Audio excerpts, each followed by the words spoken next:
Hello everybody, this is Emily from Vintage Polka Dot Shop and Vintage Polka Dot Blog, and I'm here to update the journals I've been working on from the kits I had in my shop. And of course, if you missed out, maybe you'll find another vintage book and this will give you a couple ideas.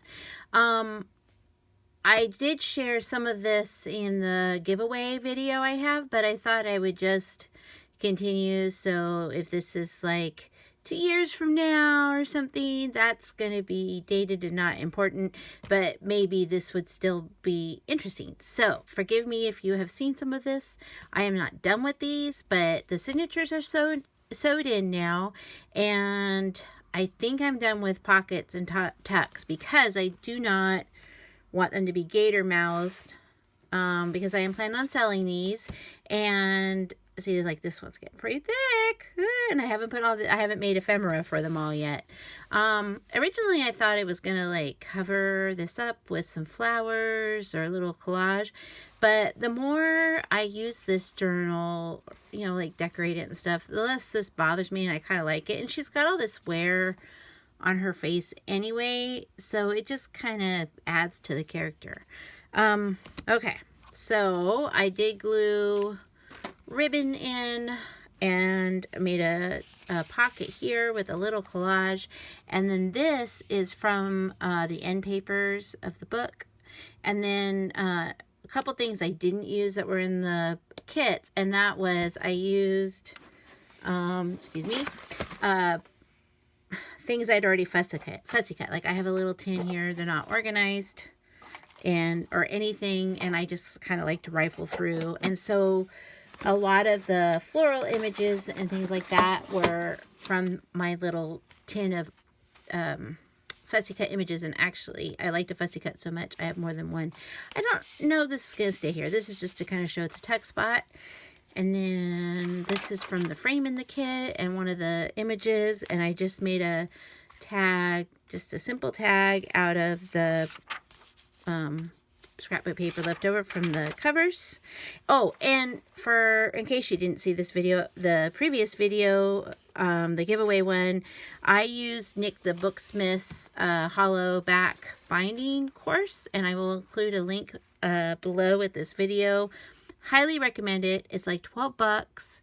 It doesn't take very long, and it's not super hard. And I mean, you'll have to probably really watch it the first couple times. I've only done it on these 2 journals, but I'm hooked, and I'm going to do it again and again and again. So I highly, highly recommend it.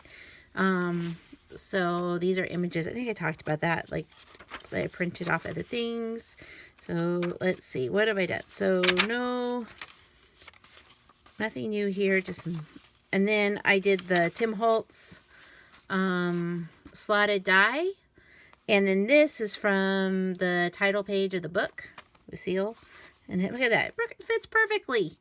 And so I'll probably put some, well, let's have to wait and see. I won't, no spoilers. Gotta have some mystery. And then for this, I guess it's I don't know, it's not really a tuck spot. This is one of my currency envelopes, and I'll have some in the store soon in my Etsy shop. And this is a Tim Holtz paper doll. So those weren't in the kits because I feel like most of us have them. So I just didn't add them because I just didn't think they were worth adding, because if you want them, you can order them. This is from Gail Agostinelli's Etsy shop, Cinnamon Tea. I'll put a link below, and I think it's Small World embroidery trims or something, but I'll put a link. And I printed it on sticker paper, but it's just great for layering, and it gives like the look of trim without having to bulk up your journal. And then the chair that she's sitting on, I did it a couple times because I was just so delighted with that idea, is from the pages that just happened to be in the kit I got. I just did them randomly. So some people have had pages with desks and couches and stuff, and it just thought it was really fun to put the Tim Holtz character on there.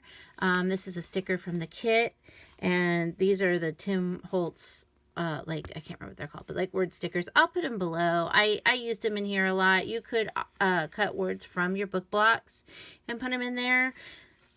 I just like these. They're just really fun. And this is a background stamp that looks like writing. And what I did, because this is see-through, I cut her out of the sticker sheet that came in the kit, and then I just used a scrap piece of paper, put it underneath, and then kind of cut around that, and then put it down on the envelope before I stamped it with some like low tack tape, like washi tape, looped in the back.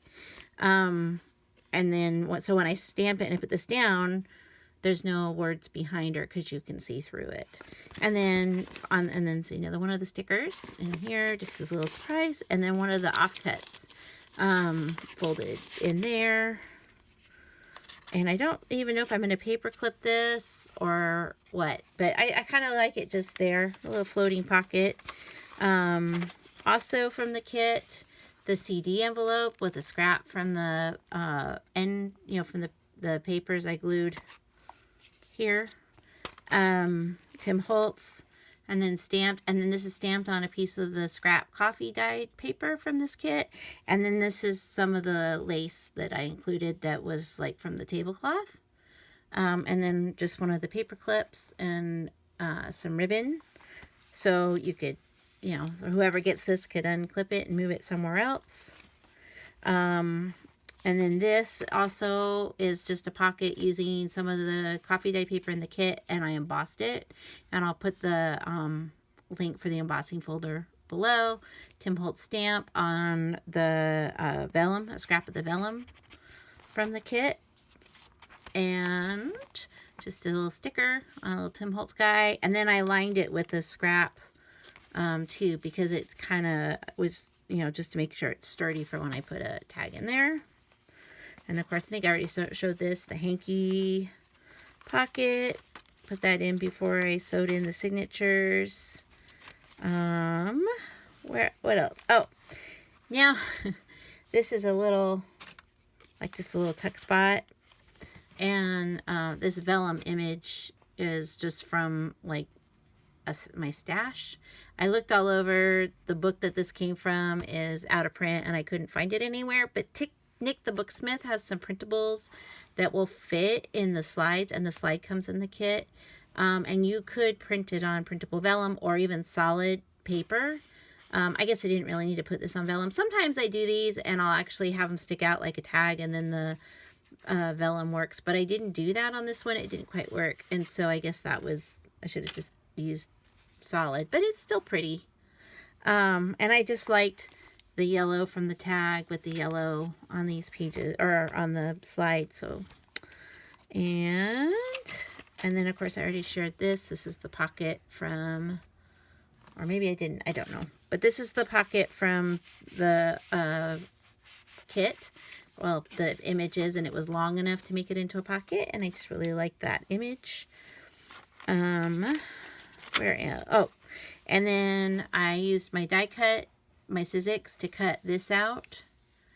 Isn't that cool? I just love how it looks like a doily, and I did it out of the cardstock I put in the kit, and then I inked around it. Probably a vintage photo or walnut, I can't remember. And then this is one of the flashcards from the kit, and the image, and then from my little tin, and just an offcut for journaling space. So I have made a couple of journaling cards. And then this is from just my scrap, and I used, and it's a floating pocket. Whoever gets this journal, and I probably won't leave this tag in here, it's just to show you, can glue it in wherever they want. I just paper clipped it in. And I love this. This is from We Are Memory Keepers, and it's the pocket punch board. And it does require a little thought, and you have to read directions, but it works really well. And it also makes coin envelopes, and I'm sure clever people could figure this out, but it's just, I like it. I like, I can figure out, oh, I want my pocket to be this size, and look it up on the little chart that comes with that, and then cut it out. And of course, the more I do it, the faster I get at it. So I like it a lot. Let's see, anything else in this one to share? Oh, I know towards the back there is. Any more updates? And then I love to do that. I do this in almost every journal. This is one of my Rolodex cards, and one of them comes in the kit image from my little box that I fussy cut, and then a Tim Holtz stamp. And it says, the heart has its reasons, of which reason knows nothing. And I just love to use these as little tuck spots. You'll see there's one in the other journal too. I guess we all have our little tropes or cliches that we just like.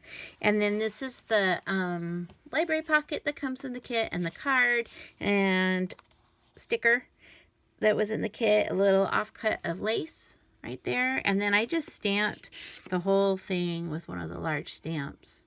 And never mind. Random. Oh, crazy. Okay, so there's that one. And I decided I think on the last video, I was trying to decide if I should do eyelets or a tie or something. And the more I handle this journal, the more I like it just like that. So I'm not going to do anything. I like how this looks like, I don't know if you can see it, but it almost looks like embroidery or something. I just don't want to cover it up. All right, so there's the vellum pocket that I did that came with the kit. And what have we got here for pockets and tucks? That's what I've been focusing on. I like to do, like, in my mind, and like, okay, I know there's there's this pocket, certain pockets and things that I want to do. So I do those first, see how full the journal is getting. This is one of the collage sheets from the kit. And then put them in. And I already lost all the tags. Here we go. So just a little tuck spot. And then I see how much room it is in there after I make ephemera. And then the slotted die. And this is from the Lucille book. And I'll fill that. And then I like how this little layout is with this little half page. And then this is the Rolodex card. And the B is from the page that every kit got that had like fonts, like letters on it. And then this is from that same printable kit of Gail Gustinelli's. And then you just tuck something in there. Okay. So I'm trying to make sure this video isn't too long, and it's already 12 minutes long. Oh my goodness. Okay. And then this is a pocket from the address page, and more Gail Gustinelli trim on the sticker or on the label sheet, and another floating pocket, and with the image that came in the kit, and another one of the pockets with Tim Holtz dolls, just like the other one. Let's see. So I still have a ways to go. See, I haven't made a card for this one yet. So some of them are double. That's the nice thing about making two at the same time. You can do variations, but then you can be efficient with your time and kind of just like double up on some of the ideas you like. And then of course this will need something in there. And then this also came in the kit, and this is the little envelope. And sometimes I have these for sale in my Etsy shop that I've copy dyed. And then it's got the card, that came in the collage sheet that I just cut down and rounded the corners, and the sticker. And then this Theodore is in the Tim Holtz little sticker book. And this is a Tim Holtz, I think it's Tim Holtz or Hobby Lobby Bulldog clip. It's one of those. Paper Studio. And then this is what this library card came out like. Use the chair again. I just love that idea. I'm easily amused. Library card with some of the flowers and the ticket from the kit. And this is the other flash card with some of the ribbons, scraps. And I left the threads, and then that will be a tuck spot. So that is my update so far. And then my next one, I will share ephemera. And then if I decide to add any more tuck spots or pockets or anything, so it'll probably be done, maybe. I don't know. So let me know if you have any questions down below. And I will have my resources as always. And I hope you're having a fabulous day. Thank you. Bye.